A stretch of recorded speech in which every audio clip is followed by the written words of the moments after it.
இன்னைக்கு உங்களுக்கு வாக்கு கொடுக்கிறாரு. உனக்கு ஒத்தாசை எங்க இருந்து வரலனாலும் பரலோகத்திலிருந்து நான் ஒரு உதவியை நான் அனுப்புவேன். கர்த்தர் உங்கள் பிள்ளைக்காக ஒரு உதவியை கர்த்தர் அனுப்புவார்.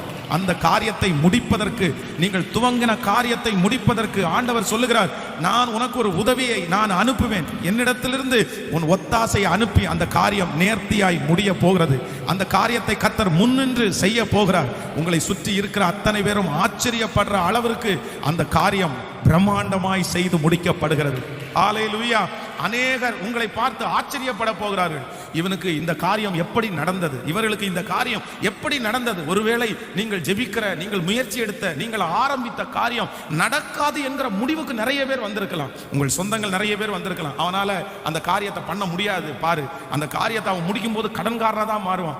அந்த காரியத்தை முடிக்கிறதுக்கு முன்னாடி அவன் வாழ்க்கையில பாதியை இழந்துருவான். அப்படியெல்லாம் உங்களை பார்த்து சொல்லிட்டே இருக்கலாம். இல்ல, அவன் நினைக்கிற அளவுக்கு அதை பர்ஃபெக்டா பண்ண முடியாது. அவனுக்கு யார் கொடுப்பா, அவனுக்கு யார் செய்வா? ஆனா ஆண்டவர் இன்று உங்களுக்கு வாக்கு கொடுக்கிறார். மகனே, எல்லா வாசல்களும் உனக்கு அடைக்கப்பட்டாலும், எல்லா கதவுகளும் உனக்கு அடைக்கப்பட்டாலும், இதோ திறந்த வாசலை உனக்கு முன்பாக வைத்திருக்கிறேன்.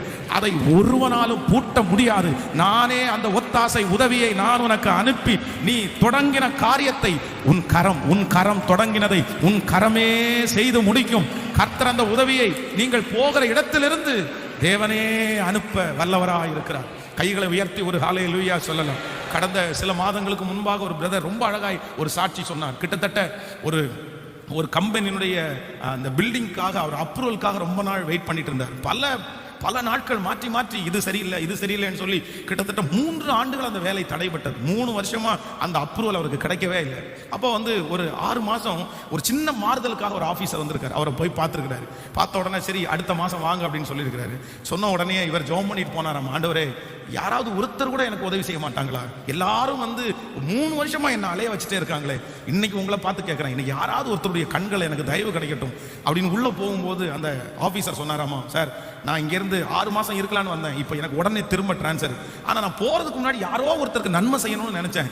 3 வருஷமா உங்களுக்கு பெண்டிங்கா இருக்கிற இதை நான் கிளியர் பண்ணி கொடுக்குறேன்னு அழகா சைன் போட்டு அந்த 3 வருஷத்தினுடைய போராட்டத்தை கர்த்தர் அன்றைக்கே முடித்தாராம். நான் நம்புறேன், அவர்கள் ஆராதிக்கிற தேவனைத்தான் நாமும் ஆராதிக்கிறோம். இன்று இந்த பலிபீடத்திலிருந்து கர்த்தருடைய வார்த்தையை நான் தீர்க்க தரிசனமாய் சொல்லுகிறேன். கர்த்தருடைய பிள்ளையை நீ எதிர்பார்த்து சோர்ந்து போய் இந்த ஜெபத்தில் உட்கார்ந்திருக்கலாம். ஆனா ஆண்டவர் சொல்றாரு, காற்று இல்லை, மழை இல்லை, ஆனா உங்களுக்காக பரலோகமே திறந்து கர்த்தர் சொல்லுகிறார், கர்த்தர் தமது நல்ல பொக்கிஷ சாலையாகிய வானத்தை உங்களுக்காக திறப்பார். வானத்தை திறப்பார். நீங்கள் கர்த்தர் உங்களுக்கு செய்த அந்த உதவியை யாரிடத்திலையும் விவரிக்கவே முடியாது. உங்கள்கிட்ட கேட்பாங்க எப்படி நடந்துச்சு அப்படின்னு கேட்கும்போது நீங்க ஒன்றை மட்டும்தான் கை காமிப்பீங்க, மேலே மட்டும்தான் கை காமிப்பீங்க. ஏன் அப்படின்னா அது உங்களுடைய கண்களுக்கு ஆச்சரியமானதை கர்த்தர் செய்ய போறார். ஸோ இந்த வசனத்தை வாசிக்கும் போது எனக்கு ரொம்ப ஆச்சரியமா இருந்துச்சு. தேவ மனுஷன் என்ன சொல்றேன் அப்படின்னா, எனக்கு எத்தனையோ பேர் உதவி செய்வதற்கு ஆயத்தமா இருக்காங்க. நான் போய் உதவியை கேட்டா கூட எத்தனையோ பேர் சொல்லலாம். ஆனா என்னுடைய உதவி ரொம்ப பெருசு, இதை யாராலும் செய்ய முடியாது. அதனால நான் ஒன்று நினைக்கிறேன், எனக்கு ஒத்தாசை வரும். பர்வதங்களுக்கு நேராக என் கண்களை ஏறெடுக்கிறேன். வானத்தையும் பூமியை படைத்த கர்த்தரிடத்திலிருந்து எனக்கு ஒத்தாசை. உங்களுக்கு யார் உதவி செய்வார் என்று உங்களை பார்த்து கேட்குறாங்களா?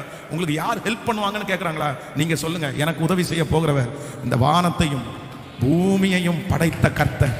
இந்த வானம் அவருடையதான், இந்த பூமி அவருடையதான். நான் நம்புகிறேன், உங்கள் தேவை உங்களுடைய தகுதிக்கு மிஞ்சி, உங்களுடைய கண்ணுக்கு மிஞ்சி, உங்களுடைய ஞானத்துக்கு மிஞ்சி ஒரு தேவையோட இந்த ஜெபத்திலே யாரோ ஒரு தேவனுடைய பிள்ளை இருக்கலாம். ஆனா ஆண்டவர் சொல்றாரு, உங்க தேவை உங்களுக்கு தான் பெருசு. ஆனா வானத்தையும் பூமியையும் படைத்த கர்த்தருக்கு அது பெரிதே இல்லை. கர்த்தர் சொல்லுகிறார், நான் வானத்தையும் பூமியையும் படைத்த தெய்வம், என்னிடத்திலிருந்து ஒரு ஒத்தாசை உனக்கு வந்து அந்த காரியத்தை முழுமையாக தான் முடிக்குமே தவிர அறகுறையாய் அதை விடவே விடாது. கையை உயர்த்தி சொல்லுங்க, இந்த வார்த்தையை நான் நம்புறேன்.